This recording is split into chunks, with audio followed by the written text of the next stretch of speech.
Example 2. In the vicinity of an underwater lava flow, the temperature of the ocean is given by T equals F of D degrees Celsius, where D is the distance from the lava in meters, and the function f, the values of the function f, are given in form of a table. So what's the situation here? We are underwater, there is a lava flow, and we have two quantities of interest. We have the temperature of the ocean as a function of how far away we are from the lava. So this information is given in terms of a table, and the first row gives us the distance from the lava, and the second row, the values in the second row, give us a temperature of the ocean. So the water temperature of the ocean. And if I'm a certain distance away from the lava, then I can tell by looking at this table to see what the temperature of the ocean is. In part A, we are asked, find f of 100 and explain your answer in the context of this problem. So what is f of 100? We know that T is equal to f of D. This tells us the relationship between distance and temperature. So f is a function that gives us this relationship. So if we want to find f of 100, it is referring to the temperature of the ocean 100 meters away from the lava. That's what this notation means. It's a function value when the input variable has value 100.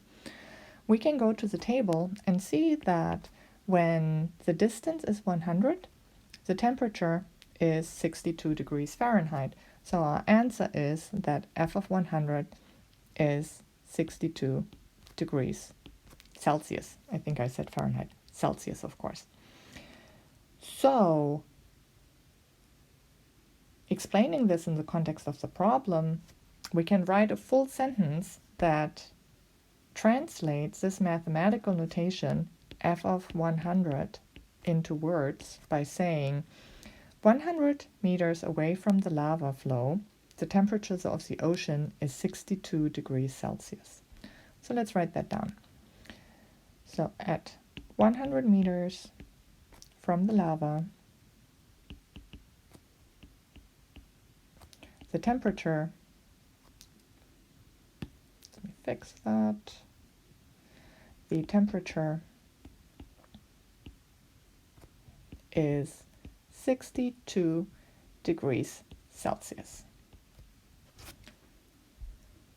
In part B, we are asked to find the average rate of change of the function f on the interval from 100 to 200 and explain our answer in the context of this problem.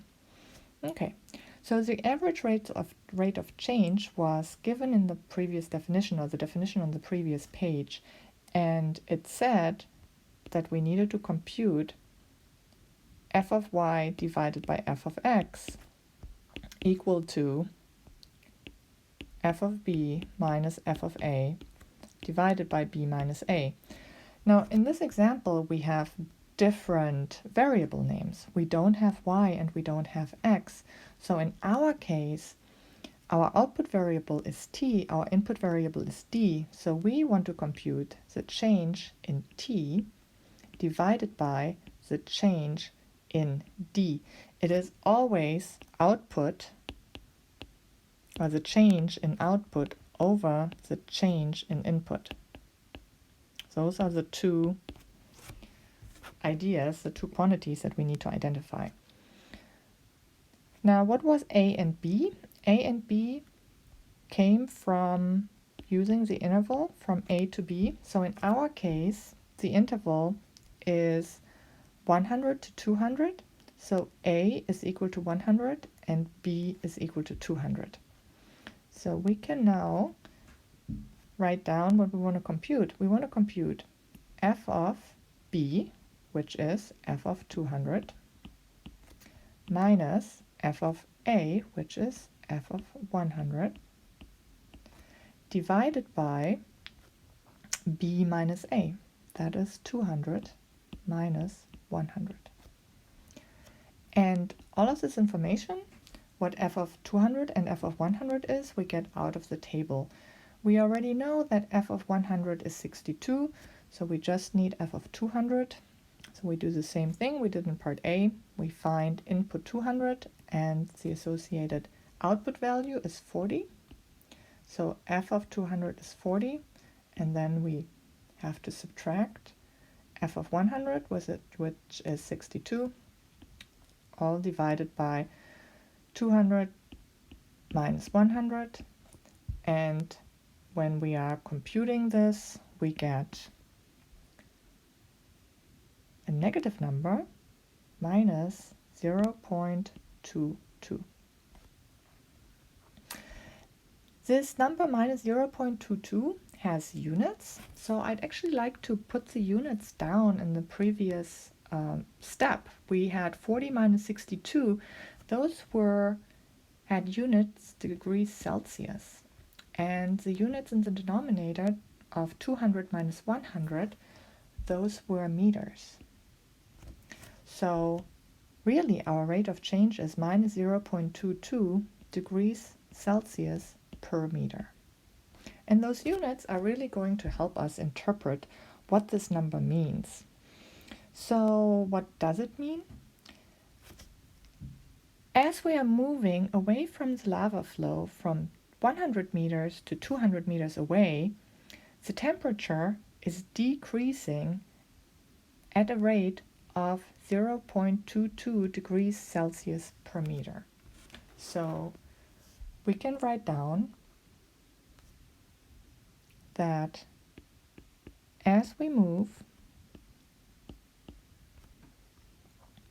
from 100 to 200 meters away from the lava,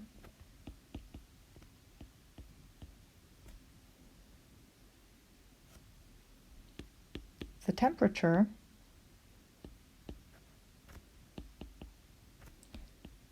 decreases at an average rate